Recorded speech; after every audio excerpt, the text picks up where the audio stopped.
This is the third in the series of videos about the tsunami in the Indian Ocean 20 years ago, and this is about volunteering and you, why and how.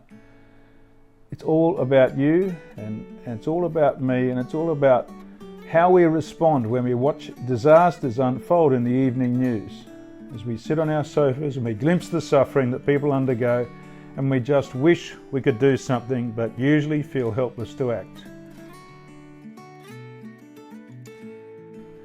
Let's first discuss why it's a good idea to get up off the sofa and volunteer. There are four big reasons. Firstly, obviously to make a difference. And if you watch the second video in the series about the medical work we did in Aceh, you'll see the point immediately, straight away. The second reason is to turn your compassion for those who are suffering into action, to feel that personal satisfaction that you're doing something.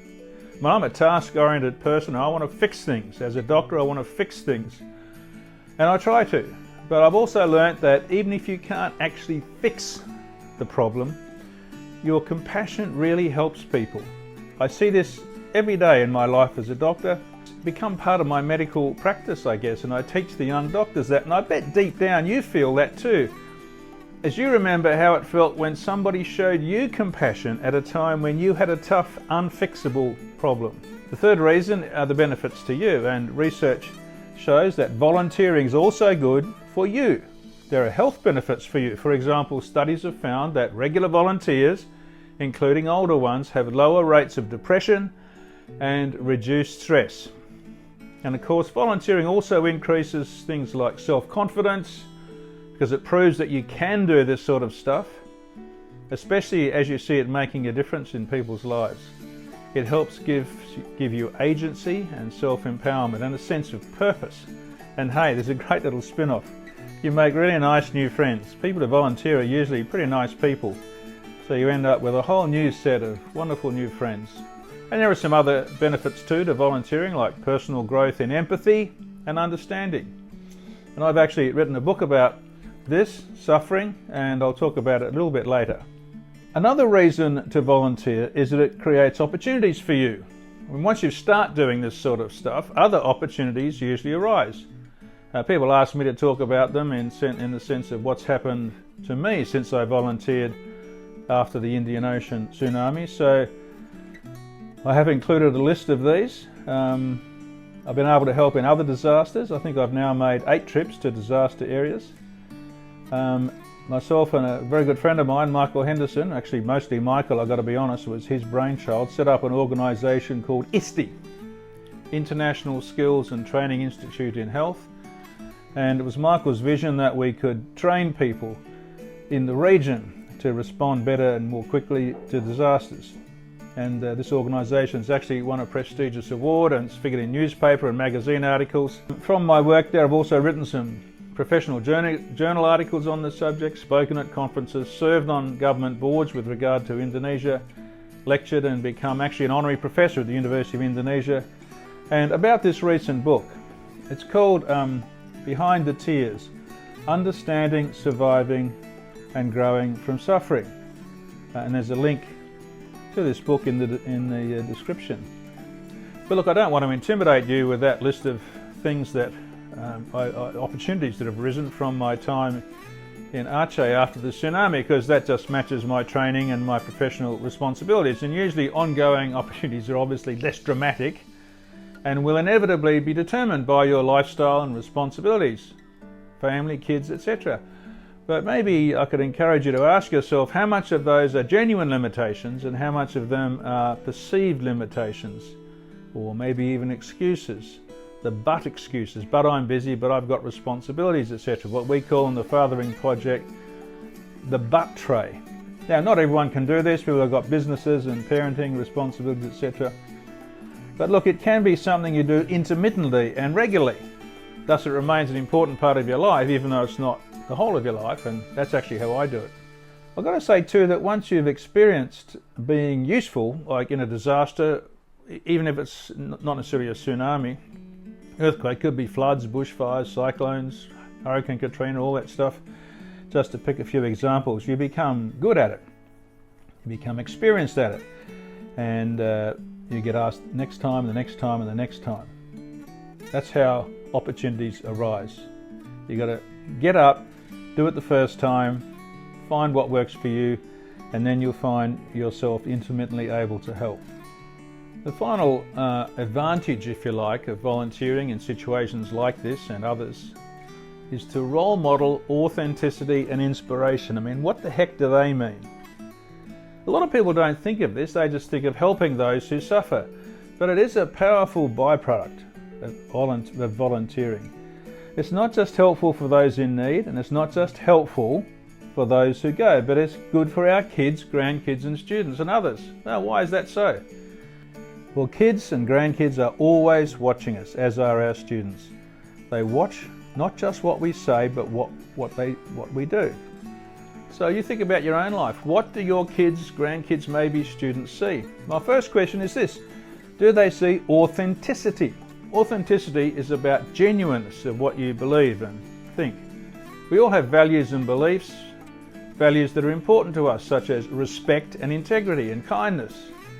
They may be political, such as conservative, liberal, Republican, etc., Democrat, progressive, liberal. They might be religious, such as atheism, Christianity, Islam, etc. And we have particular views about hot issues. As their kids grow up, they decide if any of these views are attractive to them or not. And importantly, they begin to observe whether our lives are consistent with our views, or are they just words. Our kids are watching us all the time, and they are only likely to consider our values and beliefs deeply if they see us live them. Not just talk about them, but to go out of our way to live them. I honestly think hate can be taught just by words, but love needs words and actions, and especially if that love has a sacrificial cost to us. And those actions must make an attractive difference so that the kids grow up wanting those values and those beliefs because of the difference they make, not the opposite. And there's an old saying that goes, kids don't care what we believe until they believe that we care. We care about them and we care about others. In our fathering project, we emphasize that a lot. In addition to authenticity, there's another aspect of this role modeling, which is inspiration. Inspiration is over and above authenticity and genuineness because it's rising above to do things that make the kids say, wow. You can inspire kids and students and others by your volunteering. Inspiration, if it happens, lasts a long time embedded in our hearts.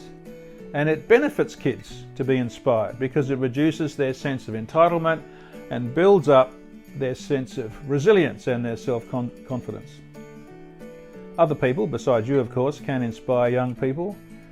And my inspirational heroes, for example, include, amongst a number, Nelson Mandela, Marie Curie and Edmund Hillary.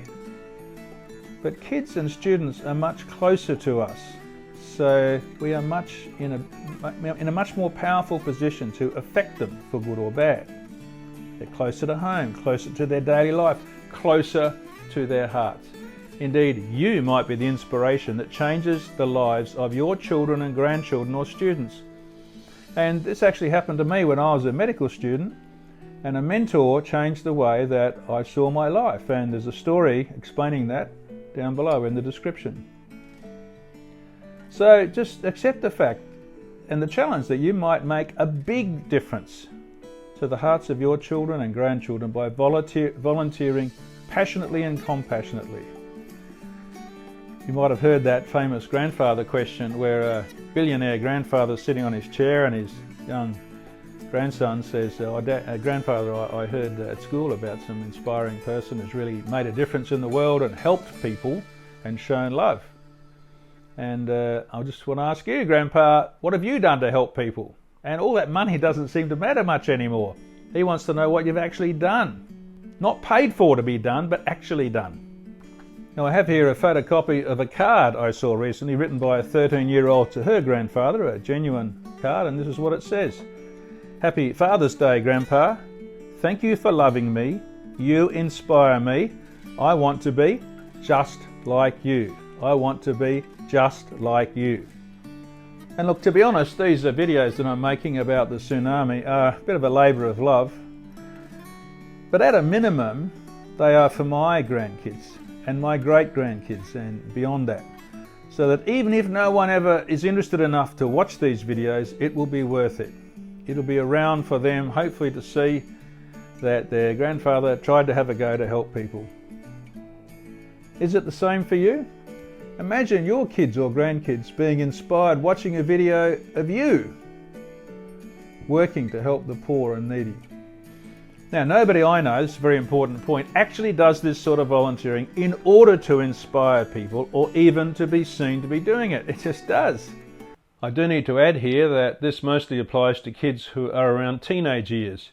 It's unlikely to be inspiring or even highly appropriate to disappear off regularly as a volunteer if your partner and children are stressed by your absence at that time, except in exceptional circumstances. But to inspire, you have to tell the story. You have to tell the story. And most of the altruistic people I know are uncomfortable talking about their work. And I've struggled with this myself, not that I'm hugely altruistic. I just don't ever want to look heroic, largely because I'm not. Indeed, when I was heading up to Aceh as a volunteer after the tsunami, I actually planned not to tell anyone that I was there, nor when I came back was I going to tell anyone that I'd been there. I was a bit of a daft and, to be honest, a bit self-righteous. Anyway, that's what I thought at the time. But I soon realised that was a bad idea. You've got to talk about it for your own sake, your own mental well-being, but also to encourage others. So when I was asked after I returned home, I did agree to talk to people. Initially, my daughter's school, I was a bit nervous about that, whether I would embarrass her, but it was okay. And in fact, they told her in the playground afterwards that her dad was cool. So I realised I'd passed the test, and that eased my concerns. I also responded to an invitation to talk to the hospital staff and medical students about the work up in Aceh, in the disaster zone, and it really helped me. And again, to be honest, I was surprised at just how interested the staff were. They wanted to do similar things. I didn't realise just how much.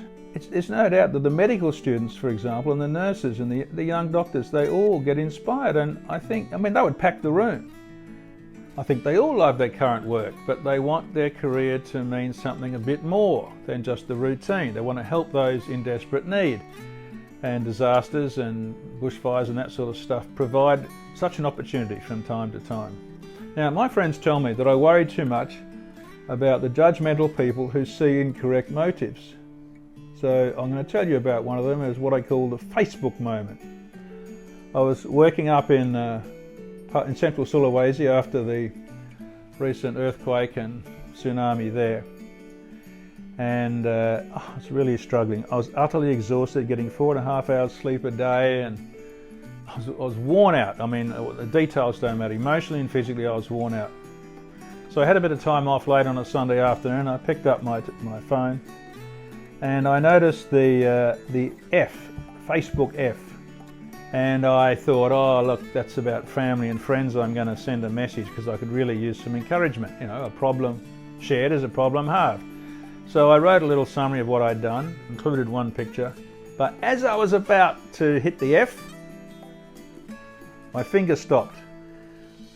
I'll tell you why, because I thought of that small percentage of people who would read it and think, Bruce is just big-noting himself, bragging about what a hero he is to go and help people. So I didn't send it. And then I thought about it a bit more, and I thought, well, I'm the guy that's struggling, and it's only family and friends, so boom, I sent it anyway, and sure enough, within the next 2 or 3 hours, I got the most wonderful encouragement from friends and cousins, and I thought, that's a good idea. And then soon after I arrived home, I went to a board meeting, and I got there a bit early and talked to a friend of mine, Morena, gorgeous, lovely, soft-hearted lady in leadership, and she said to me, Bruce, thanks for that Facebook post, it really inspired me. So I told her the story about the finger hovering, and she said, Bruce, don't ever allow that small proportion of people who will always misjudge you, don't ever allow that to determine what you do. They'll always be there. And if you let them control what you do, this is the phrase, you will deny the opportunity for inspiration. You will deny the opportunity for inspiration. So now whenever my finger hovers or whatever it is, I call them Morena moments, and I'm so grateful to her for that piece of wisdom. Don't let that small percentage of judgmental people determine what you do. Those judgments tell you more about what's going on in their hearts than in your heart, so don't let it control your decisions. So you've got to tell people, and that will allow for inspiration, whether it's your kids, your grandkids, your colleagues, workplace, students, whomever. Let's talk now about who should get up off the sofa and volunteer. I hope to encourage and trigger viewers to consider volunteering their skills in situations where, hey, you may not previously have considered as suitable for you. Someone told me once about the 3 T's of volunteering. You can be your treasure, your time and your talents. Your treasure's money, you donate. Anyone can do that, and it's wonderful to do that. Most people did that. Billions of dollars after the tsunami. But volunteering your time and talents is the stuff that is inspiring. So there's a place for everyone to do that, giving their time and talent. So let's discuss that. What can you do? So I've talked about disasters, but to be honest, it can be difficult to actually help there initially. It's kind of chaotic and hard to get in there, and they really need experienced people, and there's nowhere to stay. And it's actually better to gain experience in more regular situations with organisations. So volunteer for an organisation and help, and then you're ready to help in a disaster because they know you and they know that you know what it's all about. And once you've been there, you'll be invited back. That's the point. And that's how I get there. I get a call when there's a disaster. If there's a disaster tomorrow in Indonesia, I'll get a call. You form a relationship with an organisation, you work with them regularly, they become your friends. If you've been there a lot, you do a lot of mentoring. So maybe until that time, take some vacation time and work with some of these organisations. And in the description below, I list ways that you can find organisations. I've listed their websites, their names, their websites in a bunch of different countries, 20 or 30 different countries. From homeless shelters to big organisations such as Red Cross, World Vision, Peace Corps, etc. There'll be somewhere for you, honestly, and it may not work the first time, maybe the second time. But there's something you can do, and I was told by an accountant once after I came back from the tsunami in the Indian Ocean that he told me that he watched the evening news, wanted to jump up and help, but he wasn't a doctor like me, and he was an accountant, so all he could do was to donate money. You actually can go and do other work. And it's sort of obvious if you're a healthcare worker or an engineer, etc., but there are a lot of other roles that you probably don't know about. I'll just pick one beautiful example. A lot of the kids in Aceh were orphaned or struggling a lot. There were thousands, tens of thousands of kids like that. And a lady brought a soccer ball and started playing soccer with the kids. They were sad. She started playing. It worked a miracle. The kids were running and laughing and engaging with each other. It was a great example of how you didn't need to be a doctor or a nurse, but just someone with a heart and an idea and a committed strategy, and you can help kids who are struggling. If you look hard enough for opportunities, you will find them. And there are many, many roles that you can do. And again, it doesn't have to be an international disaster. It can be a local food bank, homeless shelters, drug clinics, helping the disabled. It could be handing out food, driving trucks, or just playing soccer with kids. So we've discussed who. Let's just discuss how to go about volunteering. Having now risen from the sofa and decided you're going to do something and got onto the website and looked at different places, what can you do? Well, here's a useful checklist to start. First is choose a volunteer service that's based on what works for you: time, talents, personal strengths, weaknesses, challenges, etc. It could be local or international. It could be acute, such as a disaster, flood, bushfire, etc., or longer term, which is the more organised and predictable community outreaches for education, public health, homeless, etc. And as I suggested, you might want to start with that. Secondly, research the organisation's credibility and impact and inquire about ongoing training and support for volunteers. Thirdly, don't think you have to get it right first. Don't be afraid to change to another role. You might find that the first thing you tried didn't work, or the second one, try something else. Don't be frightened. Fourth, be sure to understand the time commitment. Don't overcommit, don't undercommit. Ask questions early about what the commitment is. Next point, enjoy it. You don't have to be miserable up there. I mean, it can be hard work, but enjoy it. I've always found this stuff to be by and large enjoyable. And finally, really important, you've got to be prepared, especially if it's a disaster zone. And I'm just going to come back to that. In video number 2 in the series, I talked about some very tough times up in Aceh. And in doing that video, I had to go back and remember it all, and it touched my heart all over again. In fact, if you watch that video, you'll see why. In fact, last weekend at the gym, as I was thinking about it, I was sitting on a bike and one of my PhD students walked in. So I walked over to him and said, "Mate, if you see me crying, don't worry." And I told him the reason. I was thinking, my mind was going back to my time in Aceh and the intensity of the emotions. Didn't want him calling the security. But I will spend just a minute focusing back specifically on disaster relief. Again, whether it's a tsunami, earthquake, flood, bushfire, cyclone, it would be remiss of me not to discuss it a bit more. You need to be prepared for the intensity of it. And despite the challenges, I hope I've made it clear that the experience is overwhelmingly good, rich and personally good and great friends and stuff. But you do need to be prepared for the hard parts. And if you volunteer to work in a disaster situation, expect some stress at times. And I've told you in a previous video about the boys playing soccer, the girl who lost her grip on her little sister and never saw her again, the school teacher who lost his wife and both daughters, and closing the door and weeping myself for the grief of it all. But to be clear, I repeat, it was a rich experience, exciting, fun and interesting. Just have to be ready for those difficult times. And it's important to be aware that some of those stresses can come back to bite you when you come home. When I headed home from Aceh, for example, flew in through Medan to Singapore, and I went into the Singapore lounge, and I got to the front door of the lounge and I saw all these lights and sofas and carpets, and it was very sophisticated, and I actually had reverse culture shock. I couldn't walk in. Amazing how quickly you can find that that coming back feeling to be a struggle.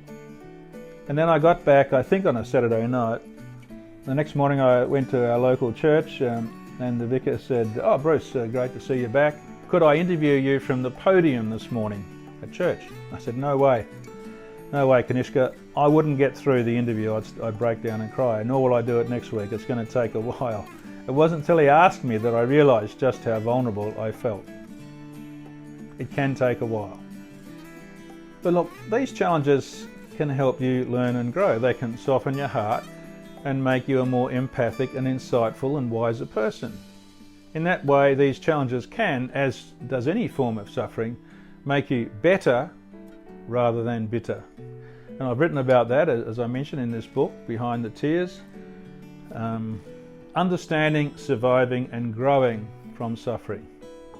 And there is a link below, and honestly I don't care to make any money out of this book, so honestly if you find people who need it and you want to buy a box to give out to people, just let us know and you can probably have it, the whole thing at cost price. But look, this last episode is focusing on standing up from your sofa during the evening news and volunteering to help. So I need to finish again by reminding you of the 4 main groups of people who I imagine especially might like to volunteer. I mean, anyone can, anyone should, but I'm just focusing on 4 groups. One is health professionals. That's obvious, they can go to help. Secondly, parents and grandparents to inspire your kids and grandkids and others. Thirdly, anyone whose life has become bland and boring and you need to re-energise your spirit.